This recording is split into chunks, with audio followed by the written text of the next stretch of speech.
sini gak ya?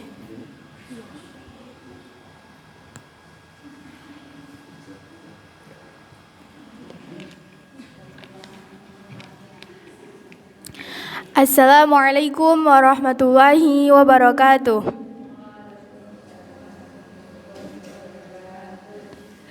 Innal hamdalillah nahmaduhu wa nasta'inuhu wa nastaghfiruh wa na'udzu billahi min syururi anfusina wa min sayyiati a'malina may yahdihillahu fala mudhillalah wa may yudlilhu fala hadiyalah. Asyhadu an la ilaha illallah wa asyhadu anna Muhammadan abduhu wa rasuluh la nabiyya wa la rasula ba'dah. Yang kami hormati Ustadz Rashid Muhammadi yang akan menyampaikan materi.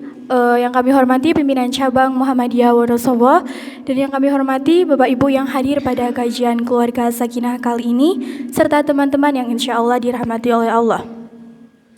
Pertama-tama, marilah kita panjatkan puja dan puji syukur atas kehadirat Allah Subhanahu wa Ta'ala yang telah memberikan kepada kita nikmat serta hidayahnya, sehingga kita bisa berkumpul pada kajian keluarga Sakinah kali ini tanpa suatu halangan apapun.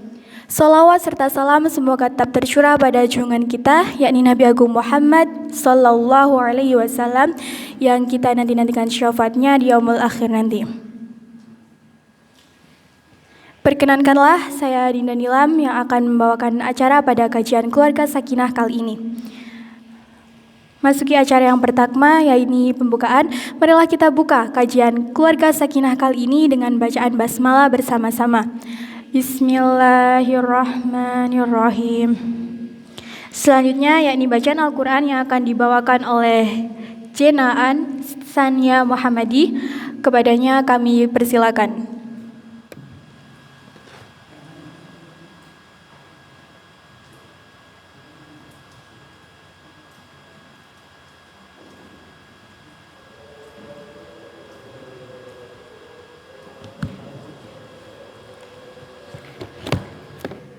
Assalamualaikum warahmatullahi wabarakatuh.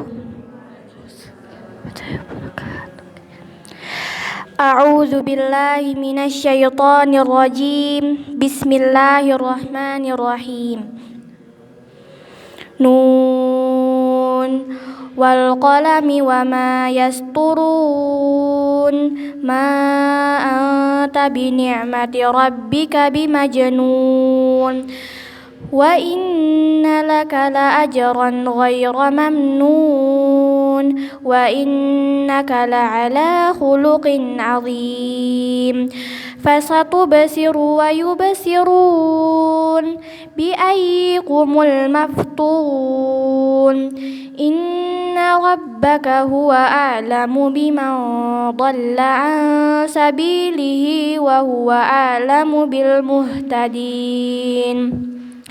فلا تطع المكذبين ودوا لو تدهن فيدهنون ولا تطع كل حلاف مهين هماز مشاء بنميم مناع للخير معتد أثيم عتل بعد ذلك زنيم أن كان ذا مال وبنين إذا تتلى عليه آياتنا قال أساطير الأولين سنسمه على الخرطوم إنا بلوناهم كما بلونا أصحاب الجنة إذ أقسموا ليصرمنها مصبحين ولا يستثنون فطاف عليها طائف من ربك وهم نائمون فأصبحت كالصريم فتنادوا مصبحين أن يغدوا على حرثكم إن كنتم صارمين فانطلقوا وهم يتخافتون ألا يدخلنها اليوم عليكم مسكين مسكين وغدوا على حرد قادرين فلما رأوها قالوا إنا لضالون بل نحن محرومون قال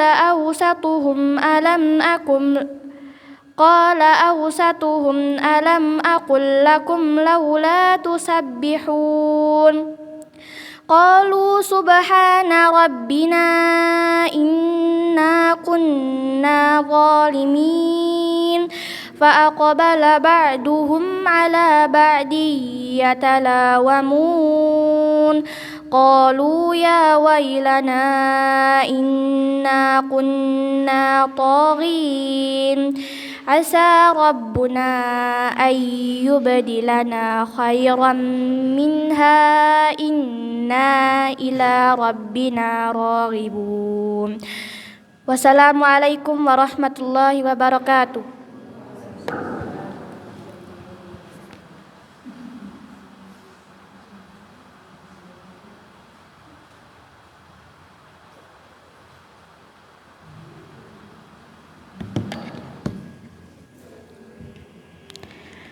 Semoga dengan dibacakan ayat Al-Quran tadi dapat menambahkan keberkahan acara pada pagi hari ini.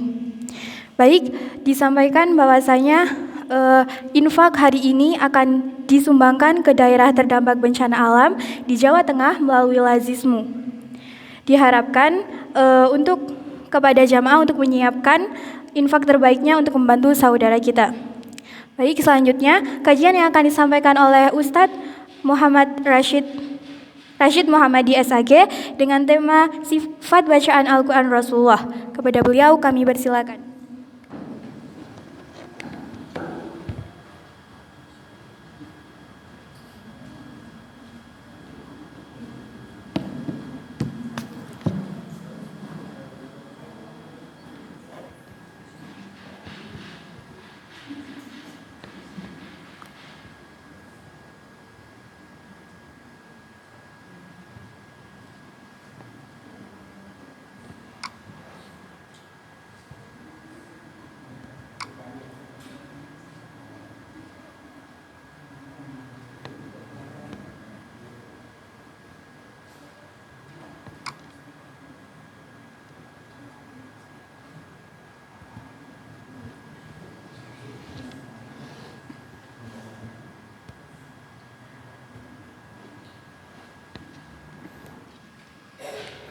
Assalamualaikum warahmatullahi wabarakatuh.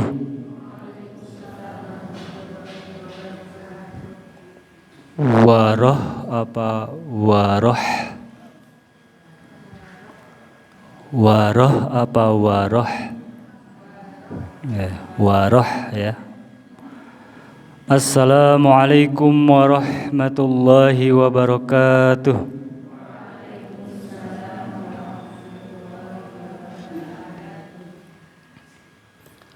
Alhamdulillahi wassalatu wassalamu ala rasulillahi wa la hawla wa la quwwata illa billah.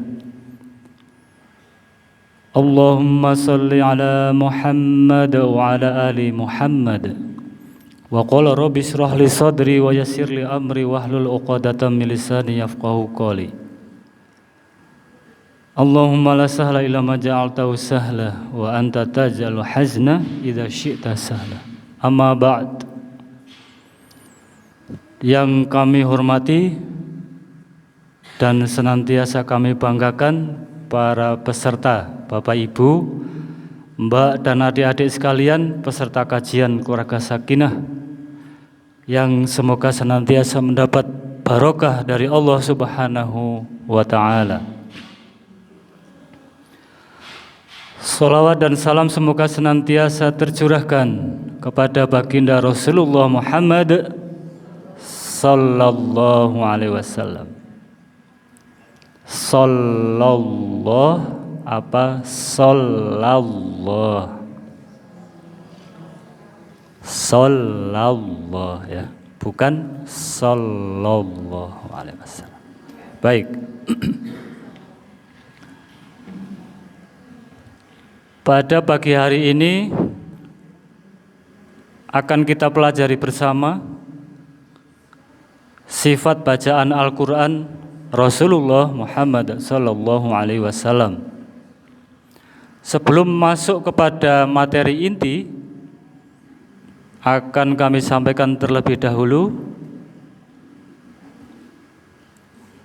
kata kunci kajian pada pagi hari ini, yaitu menghidupkan sunnah. 15 tahun terakhir ini, kata-kata menghidupkan sunnah ini sudah terdengar familiar di telinga kita. Semarak masyarakat yang rajin mengikuti kajian pasti sudah sering mendengar kalimat ini, menghidupkan sunnah. Sholat sesuai sunnah. Jadi kalau selama ini ada yang sholat belum sesuai sunnah, maka kita kemudian gencar bahwasanya sholat itu harus sesuai sunnah. Kalau tidak sesuai sunnah maka sholatnya batal misalkan, atau itu bid'ah ya.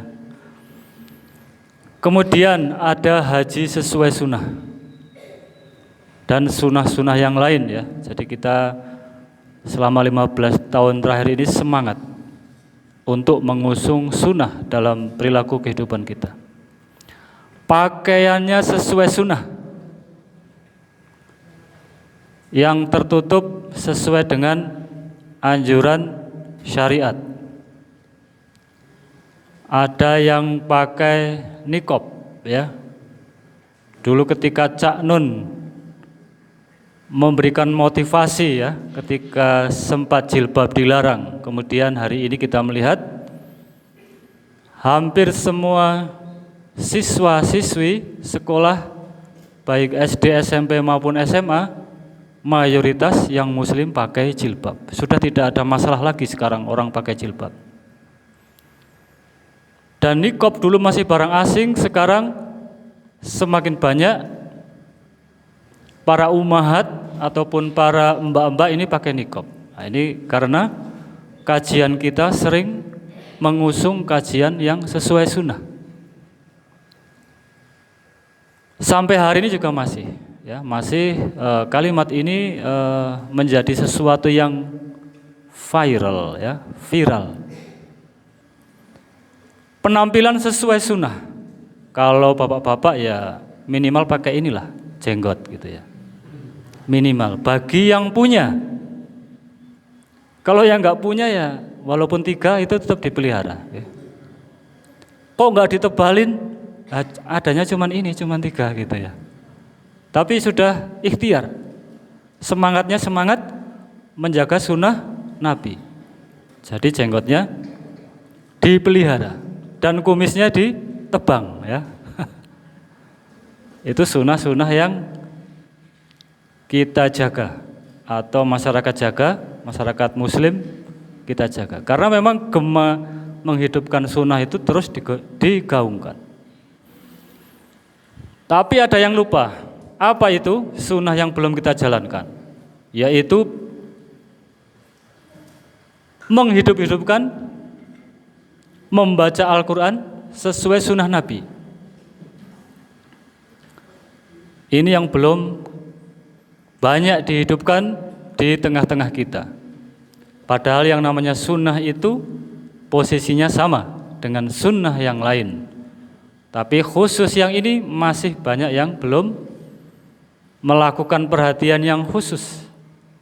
Bagaimana membaca Al-Quran itu sesuai dengan sunnah Nabi. Kemudian bagaimana kita tahu cara baca Al-Quran Nabi agar kita bisa melakukan bacaan Al-Quran sesuai sunnah ya. Jadi tadi kata kuncinya adalah kalau sunnah-sunnah yang lain kita pegang, kita sebarkan ke orang-orang lain, maka sunnah cara baca Al-Quran juga mestinya statusnya sama, tidak dianaktirikan. wah saya kan sudah pakai niqab, saya nggak perlu misalkan belajar cara membaca Al-Quran sesuai sunnah. Nah, ini timpang, ini tidak adil ya. Saya kan jenggotnya udah tebal nih ya, saya nggak perlu baca Al-Quran sesuai sunnah, kan sudah diwakili salah satu. Nah, ini namanya timpang. Nah, kemudian bagaimana cara kita mengetahui cara baca Al-Quran sesuai sunnah atau sesuai yang dibaca oleh Rasulullah Shallallahu Alaihi Wasallam? Yang pertama, kita harus mencari tahu, menggali informasi apa-apa yang Nabi amalkan. Jadi yang pertama kita punya keinginan yang kuat untuk mencari informasi, menggali informasi. Bagaimana sih Rasulullah itu membaca Al-Quran? Cara-caranya bagaimana? Jadi yang pertama adalah harus ada niat kuat dari dalam diri kita. Kemudian yang kedua, yaitu kita harus belajar berdasarkan apa-apa yang diajarkan oleh ulama kepada kita ya.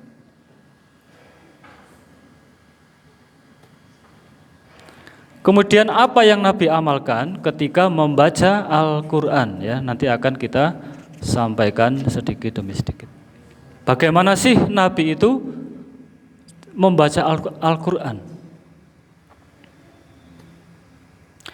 Ini dari hadis yang diriwayatkan oleh istri beliau. Jadi Ummu Salamah ini istri beliau.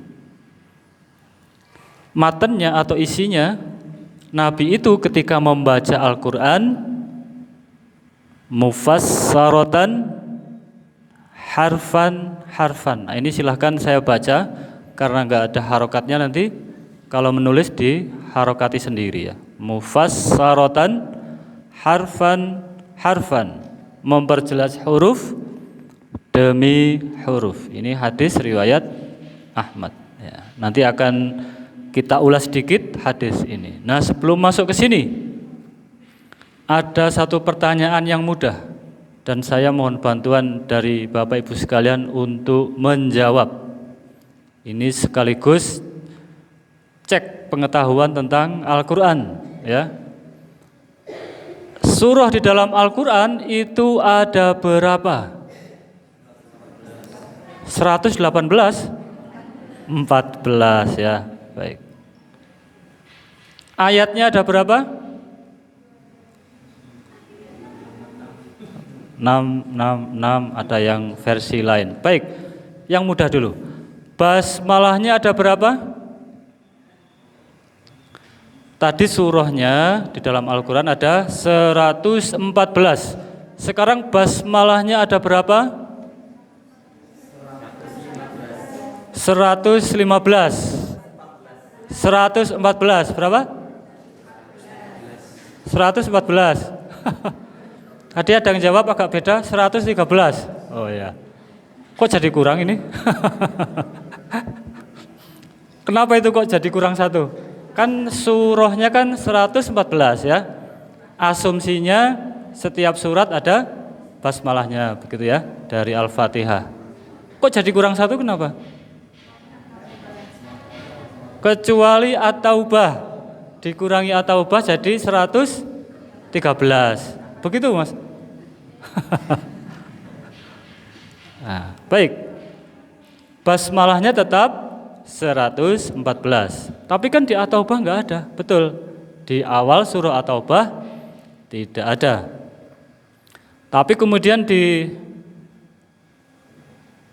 ditambahkan di dalam surah An-Naml ayat 30. Innahu min Sulaiman wa innahu bismillahirrahmanirrahim. Nah gitu. Innahu min Sulaiman wa innahu bismillahirrahmanirrahim. Jadi sekarang basmalah dalam Al-Quran ada berapa? 114 ya, bukan 115, bukan 113, tetap sama 114, hanya posisinya berbeda. Ada yang hilang di dalam surah At-Taubah, di awal surah At-Taubah, tapi kemudian ada di dalam 2 kali surah An-Naml. Ayat yang pertama didahului oleh basmalah dan yang berikutnya di surah An-Naml ayat 30. Kemudian sekarang yang lebih mudah lagi, pertanyaannya yang lebih mudah lagi.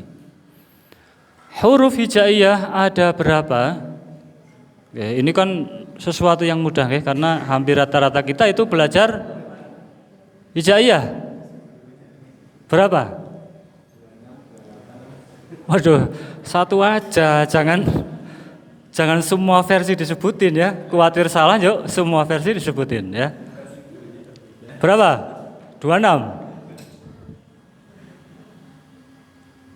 Mbak-mbak berapa jumlah huruf hijaiyah yang paling belakang?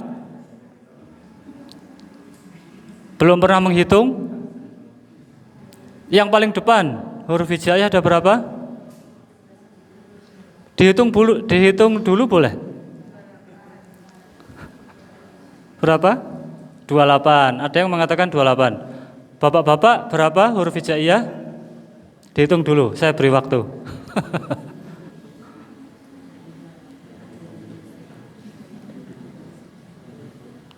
Selain 28, siapa? Selain 28? Yang jawabnya betul tidak dapat voucher ya, karena voucher hanya jatah yang berangkat kasih. Mampunya masih seperti itu ya, masih yang berangkat kasih. Belum semuanya dapat. Insya Allah semoga nanti siapapun yang hadir dapat voucher. Amin. Selain 28 berapa? 29. Baik, sekarang kita hitung ya. Huruf pertama apa? Bukan alif tapi hamzah ya. Mulai sekarang kita katakan huruf hijaiyah, huruf pertama bukan alif tapi hamzah. Baik. Baik ya, alifnya kita ganti hamzah. Sekarang kita hitung, kita baca bersama dari hamzah sampai terakhir. 1, 2, 3. Hamzah, ba, ta, sa, jim, ra, zai, sad, dad,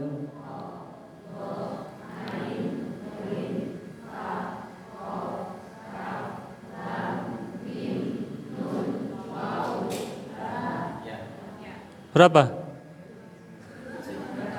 28 ya. 28. Ya. Agak sedikit berbeda versi dengan yang kita pelajari pada urutannya. Tadi kalau yang alif tetap mulai sekarang dirubah hamzah. Kemudian lam alif yang kita kenal di akhir itu agak akhir diganti alif saja. Kalau menurut Al-Imam An-Nasr bin Asim itu urutannya hanya berbeda di yang kita hafalkan kaf, lam, mim, nun, waw. Ya. Setelah nun, waw. Sedangkan versi asli dari penemu Imam Nasr Ibnu Asim setelah nun itu ha dulu. Nun, ha, waw, alif, ya. Okay. Versinya berbeda. Maksudnya hanya tata letaknya berbeda. Okay. Dan dirubah pada awalnya itu bukan alif tapi hamzah, ngoten.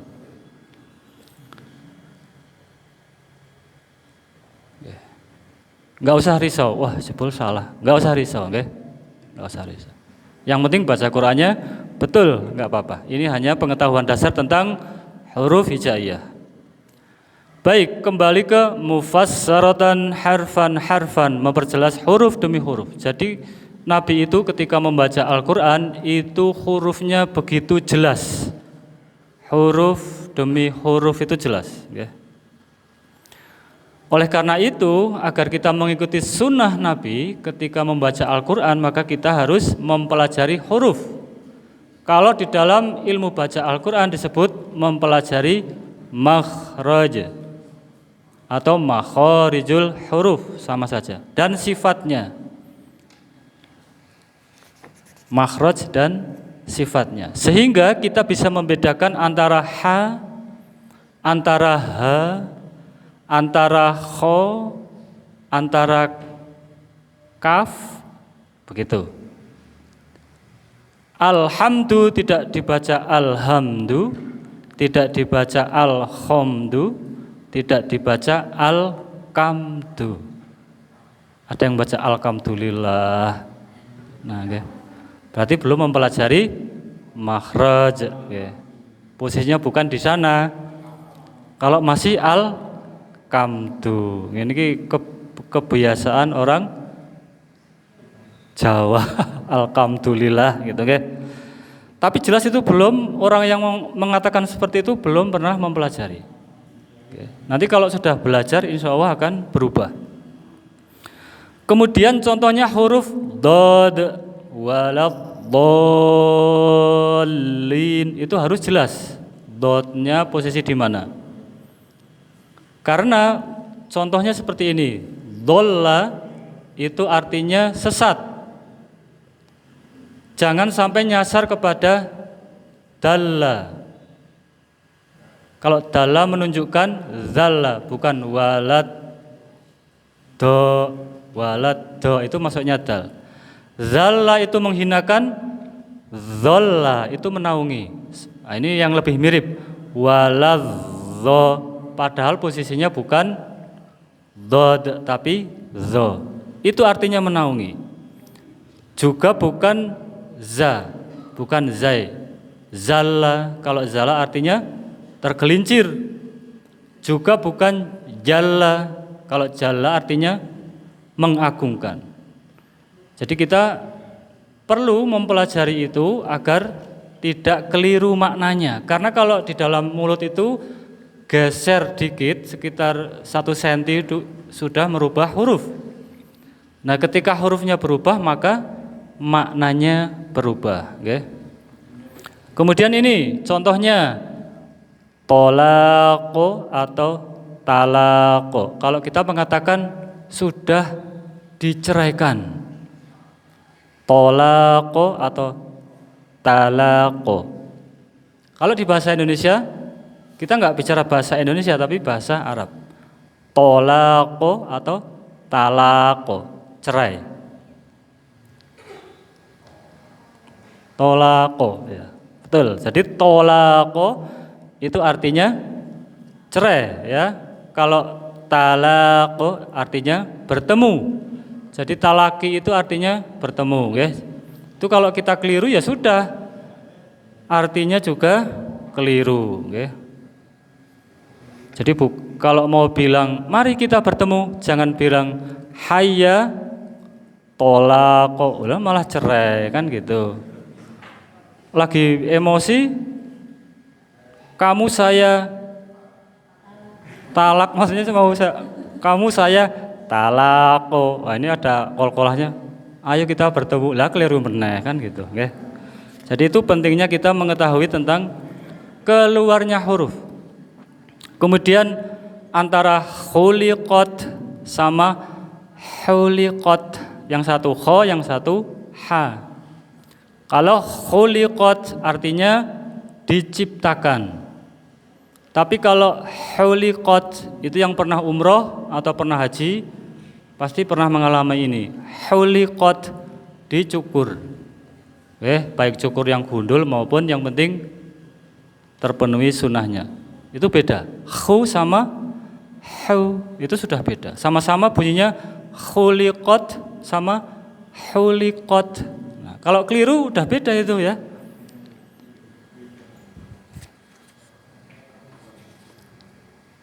Wa ilal ibili kaifa khuliqat, malah keliru. Wa ilal ibili kaifa khuliqat, saking fasihnya. Bagaimana burung-burung itu dicukur kan payah nggih. Kemudian khairon artinya apa? Kebaikan. Berbeda dengan hairon. Hairon artinya heran. Jadi heran itu berasal dari bahasa Arab. Hairon, okay? Jazakumullahu khairon katsiron. Kita mau mengucapkan terima kasih karena sudah diberi takir misalnya atau berkat. Jazakumullahu khairan katsiran. Malah keliru. Jazakumullahu khairan katsiran. Lah kenapa heran saya kasih takir? Karena keliru kho sama ha, itu harus hati-hati. Makanya kita sebagai seorang muslim harus mulai belajar tentang keluarnya huruf agar tidak keliru artinya. Berbeda dengan Indonesia, kalau kita mengatakan hei mbak hati-hati sama mbak hati-hati, sama nggak kira-kira? Tapi sambil gini ya, ekspresi kita tuh gini, awas gitu. Mbak hati-hati sama mbak hati-hati. Kira-kira jenengan mudeng nggak? Jadi berbeda cara pengucapan tapi maknanya kita ngerti gitu. Oh, lah kenapa atau kenapa itu seperti itu. Itu kalau Indonesia nggak ada perubahan yang cukup jelas gitu, nggih. Selama maksudnya itu walaupun pengucapannya berbeda, itu orang sudah paham.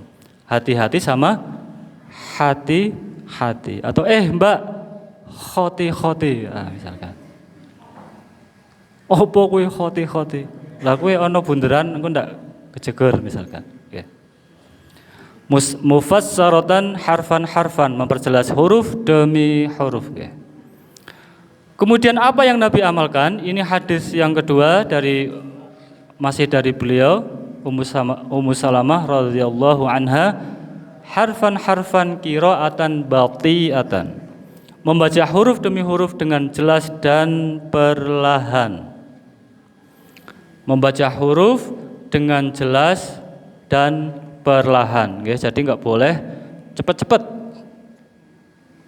Bagaimana kalau kita membaca lambat? Yang penting hurufnya jelas, kemudian panjang pendeknya jelas. Ini bagi yang sering berhubungan dengan anak-anak TPQ atau guru-guru TK atau guru-guru PAUD atau guru-guru bawahnya PAUD, apa Bu? Apa? Oh, kelompok bermain KB, nggih. Bukan keluarga berencana tapi kelompok bermain. Itu perlu hati-hati, nggih. Bukan anak-anak, mari kita mulai kelas pada pagi hari ini dengan membaca basmalah. Bismillahirrahmanirrahim. Itu yang enggak panjang dipanjang-panjangin. Bis gitu. Millahirrahmanirrahim. Tapi kan anak-anak belum paham, Pak. Ya anak-anak enggak paham enggak apa-apa. Tapi gurunya harus mencontohkan secara betul, okay. Bismillahirrahmanirrahim, misalkan seperti itu. Anak-anak masih kok masih seperti itu? Iya, ini turahan dari guru yang lalu, Bu. Enggak apa-apa, diulang lagi. Bismillahirrahmanirrahim. Seperti itu, okay. Itu kalau membaca lambat ya. Kalau membaca lambat harus tetap memperhatikan panjang pendeknya juga hurufnya. Juga ketika salam, jangan sampai assalamu alaikum gitu. Lagi-lagi alasannya sama, tapi kan anak-anak jarang paham, Pak. Iya, anak-anak itu enggak paham, betul. Tapi kan anak-anak adalah manusia peniru paling baik, sehingga harus diulang-ulang. Assalamualaikum warahmatullahi wabarakatuh. Nah, seperti itu. Diulang-ulang seperti itu. Jadi panjang pendeknya dibiasakan dengan betul. Al-Imam Ibnu Al-Jazari mengatakan wa yuqra'ul Qur'anu bitahqiqi ma'hadrin wa tadwirin wa kullun muttaba'. Jadi Al-Qur'an itu boleh dibaca dengan lambat ataupun sedang ataupun dengan cepat. Jadi Rasulullah itu kadang-kadang membaca lambat, kadang-kadang membaca dengan sedang, kadang-kadang membaca dengan cepat. Untuk yang lambat bagi orang-orang yang sedang belajar membaca Al-Qur'an, belum fasih, itu disarankan untuk membaca dengan lambat. Tapi lambatnya bukan bis ya itu jangan seperti itu. Itu model sudah jadwal jadul zaman biyen lah. Zaman kula cilik kaya niku. Bismillahir. Niku. Hi-nya panjang. Jangan seperti itu. Tetap sesuai dengan kaidah umum, panjang pendeknya dipenuhi Itu lambatnya seperti itu. Bismillahirrahmanirrahim. Itu kan lambat. Kemudian dengan bacaan yang sedang atau hadar itu bisa dilakukan oleh para imam masjid. Makanya imam masjid atau musola diusahakan itu sudah nggak ada masalah dengan bacaannya. Al-Fatihahnya sudah bagus, suratannya sudah bagus, sehingga dia bisa membaca cepat. Karena kalau imam masjid dan musola baca lambat, itu nanti makmumnya yang demo. Ngesuk ojo imam kae meneh. Lah kenapa suwine pol? Bukan suwine karena banyaknya bacaan, tapi lambatnya itu loh nggih. Alhamdulillahi rabbil alamin. Ar-Rahmanir-Rahim. Waduh, ini kapan nih? Kira-kira suratannya opo ya. Jadi makmum itu ketika mendengar sudah suudon dulu. Ojo-ojo engko Al-Baqarah. Waduh, berat nggih. Nah, ini tidak dianjurkan bagi para imam. Para imam baik masjid musola tidak dianjurkan baca yang selambat itu. Harus dia hadir. Bismillahirrahmanirrahim. Alhamdulillahi rabbil alamin. Minimal seperti itu, nggih. Jangan lebih lambat lagi, nanti di demo sama jamaahnya. Kemudian hadir, tadwir. Tadwir ini bacaan yang paling cepat. Bismillahirrahmanirrahim. Alhamdulillahirabbil alamin. Arrahmanirrahim. Maliki yaumiddin. Iyyaka na'budu wa iyyaka nasta'in. Ihdinas siratal mustaqim. Siratal ladzina an'amta 'alaihim ghairil maghdubi 'alaihim waladdallin. Ini yang tadwir, itu juga diperbolehkan. Tapi syaratnya harus melewati tahap 1, tahap 2, yang lambat, yang sedang, dan baru cepat. Dan ini biasanya dipakai oleh para hafidh-hafidhah, hafidh-hafidhah. Orang yang sudah hafal Al-Qur'an dan dia menguasai tajwidnya, sehingga ketika cepat seperti itu dia panjang pendeknya nggak salah, kemudian tanwin tasdidnya dibaca, hukum tajwidnya dibaca, nggak ada yang terlewat. Itu boleh secepat itu. Tapi kalau imam jangan secepat itu, jangan, nanti malah nggak khusyuk, nggih. Napa? Sing makmum mboten khusyuk. Juga jangan dilakukan oleh para orang yang sedang belajar. Wah, bacanya buanter banget nggih. Kuwatir lali. Nggih, isi apalan yo banter. Nah, itu kok banter-banter banget, Pak? Nganu mbokan lali nggih. Biasanya seperti itu nggih kalau baca banter. Kuwatir lupa. Baik. Kemudian apa yang diamalkan oleh Nabi ketika membaca Al-Qur'an? Yang ketiga adalah kana Rasulullah sallallahu alaihi wasallam idza qara'a ayatan. Rasulullah jika membaca Al-Qur'an waqaf atau berhenti. Waqaf itu berhenti pada setiap akhir ayat. Jadi kalau kita kuat silahkan membaca sampai akhir ayat, terus akhir ayat. Kalau kuat, itu kalau mau mengikuti sunnah Nabi seperti itu. Akhir ayat, akhir ayat, akhir ayat. Makanya ketika membaca surah Al-Fatihah itu tetap dianjurkan ayatan-ayatan. Baik yang Bismillahirrahmanirrahim. Berhenti. Alhamdulillahi Rabbil Alamin. Berhenti. Sampai pada ayat 7. Siratal ladzina an'amta alaihim. Kalau nggak kuat berhenti di situ boleh. Jadi yang ayat 1 sampai ayat 6 kuat, insya Allah kuat semua. Tapi ketika ayat 7, lah ini beberapa nggak kuat. Maka berhenti di alaihim yang pertama boleh. Kemudian dilanjut ghairil maghdubi alaihim waladdallin. Seperti itu. Tapi lebih utama kalau nafasnya kuat disambung, ya. Kalau nafasnya kuat disambung.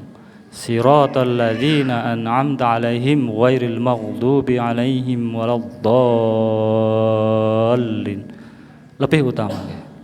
Tapi ayatan-ayatan. Ini berlaku untuk ayat surah-surah yang lain, tidak hanya Al-Fatihah tapi surah-surah yang lain utamanya berhenti pada akhir ayat. Tapi kalau tidak kuat boleh berhenti di tengah-tengah ayat dengan memperhatikan tanda waqaf. Oke. Nanti ada ilmunya atau pelajarannya tersendiri. Kemudian apa yang Nabi amalkan berikutnya ketika membaca Al-Quran itu adalah karena Rasulullah sallallahu alaihi wasallam yamuddu sautahu bil Qur'ani maddan. Bahwasanya Rasulullah sallallahu alaihi wasallam apabila membaca Al-Qur'an memperhatikan suara madnya dengan baik. Madnya itu panjang, ya. Bismillahirrahmanirrahim.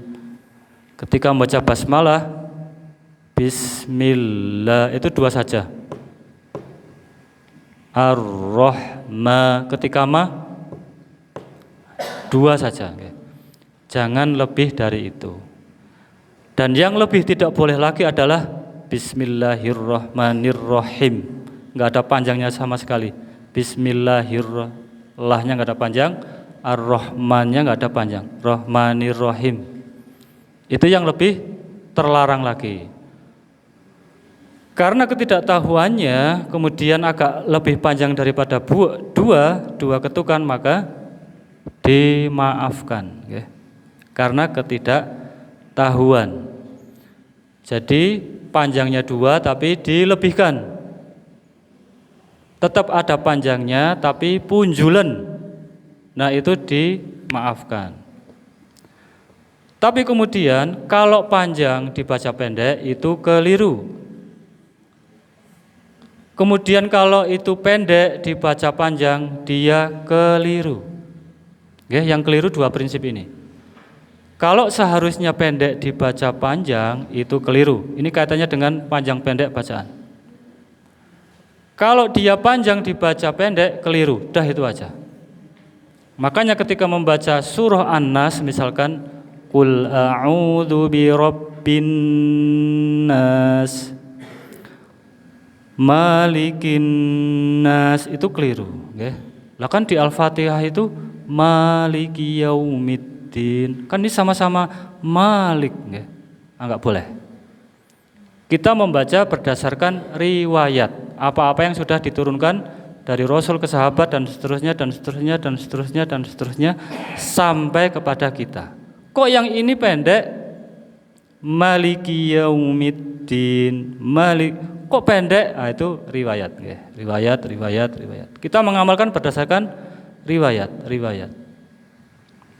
Jadi ketika ada yang tanya kenapa, yaitu riwayat. Dulu Rasulullah membacanya seperti ini. Kok tahu? Yaitu riwayat.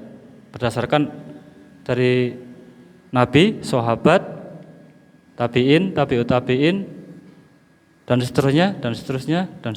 Itu ada dalam hadis, ada dalam kitab, dan seterusnya, sampai kepada kita hari ini. Nah, seperti itu. Kemudian yang kelima, yang terakhir, alhamdulillah. Terakhir nggih. Nabi Shallallahu alaihi wasallam ketika membaca Al-Qur'an, ini ada yang membaguskan suaranya. Membaguskan suaranya. Kalau ada yang bertanya, tapi Pak, kula suaranya sember. Ndak apa-apa. Yang penting sudah ada dalam niat dalam diri kita untuk membaca yang terbagus. Suaranya itu dibaguskan, okay. Tapi suaranya kula nyempreng ora apa-apa. Sing penting niat kuat dalam diri kita untuk membaca dengan bagus. Nah, ini sunnah dari Nabi Sallallahu Alaihi Wasallam adalah ketika membaca Al-Quran membaguskan suaranya. Dan sudah terbukti bahkan orang yang suaranya paling sember, paling nyempreng pun, okay, paling nyempreng ketika sudah mempelajari makhraj, sudah mempelajari sifat, mempelajari hukum tajwid, ketika membaca Al-Quran, contohlah ta'awud, basmalah, Al-Fatihah, itu didengarkan penak. Didengarkan penak. Daripada yang pakai nada, sudah dihafalkan dengan susah, tapi belum mempelajari makhraj, sifat, hukum tajwid. Di telinga itu bikin gatal. Karena kita tahu yang pendek kok dipanjangkan, yang panjang dipendekkan. Ngoten niku, kadang seperti itu. Maka akan lebih baik, idealnya sih suaranya bagus, pakai nada murotal yang indah dan hukum tajwidnya betul semua. Ideal. Tapi kadang-kadang kita tidak bisa memilih yang ideal, nggih. Wong pasangan kita juga dulu ideal dulu. Wah, tapi begitu udah jadi kok ora ideal lah gitu, nggih. Nah, memilih juga nggak bisa ideal. Yus paling ora bacaannya bagus, makhrajnya bagus, sifatnya bagus dan hukum tajwidnya bagus. Itu udah cukup. Jenengan jadi imam, insya Allah nggak ada yang protes. Saya jamin, suaranya kok nyempreng gitu. Insya Allah saya jamin nggak ada yang protes. Karena salah satu kelebihan dari Al-Quran ketika dibaca sesuai dengan sunnah Nabi maka akan terdengar indah. Barakallahu fikum wa jazakumullahu khairah. Semoga pertemuan kita pada pagi hari ini mendapat rahmat dari Allah Subhanahu wa taala. Dan menjelang Ramadan ini semoga kita disiapkan, menyiapkan diri, dimudahkan nanti ketika mengamalkan ibadah-ibadah di bulan Ramadan dimudahkan. Dan di akhir Ramadan semoga sesuai seperti hadis Nabi, ghufira lahu ma taqaddama min dzambih, diampuni semua dosa-dosa kita apa yang telah lalu. Sehingga ketika Idul Fitri kita sudah bebas dari dosa. Amin, amin, ya Rabbal Alamin. Assalamualaikum warahmatullahi wabarakatuh.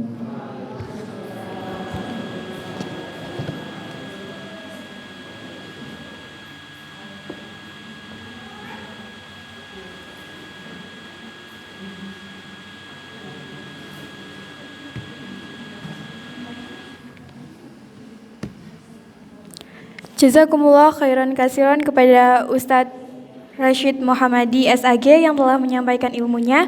Semoga kita bisa menerapkannya dalam kehidupan sehari-hari. Baik, sebelum kami tutup akan kami absen terlebih dahulu. Dari pimpinan ranting Muhammadiyah Seribit, apakah ada yang hadir? Oke, selanjutnya adalah pimpinan ranting Muhammadiyah Pancuruning. Oke, pimpinan ranting Muhammadiyah Purnamandala. Oke, belum ada. Dan pimpinan ranting Muhammadiyah Sidojoyo. Oke. Pimpinan ranting Muhammadiyah Penawangan. Pimpinan ranting Muhammadiyah Jogonegoro.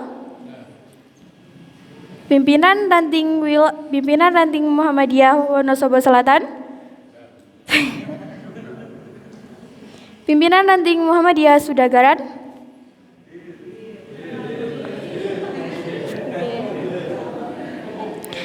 Pimpinan ranting Muhammadiyah Wonosobo Timur.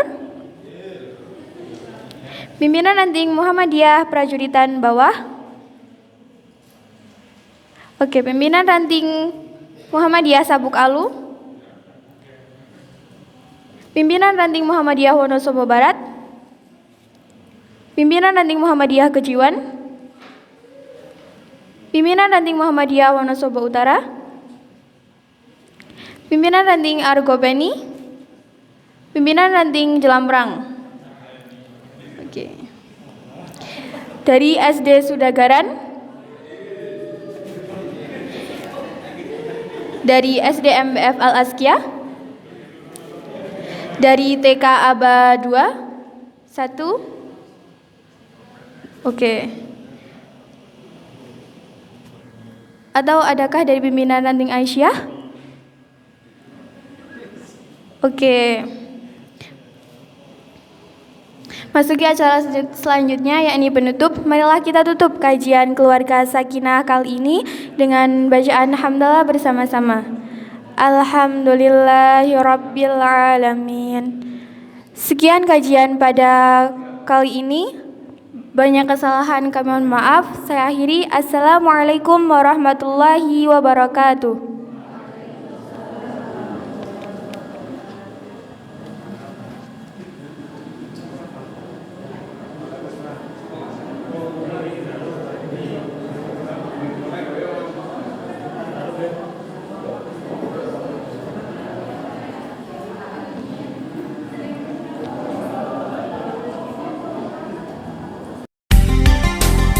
Sembilan 8 FM Purnama Sidi Wonosobo, mencerahkan, inspiratif.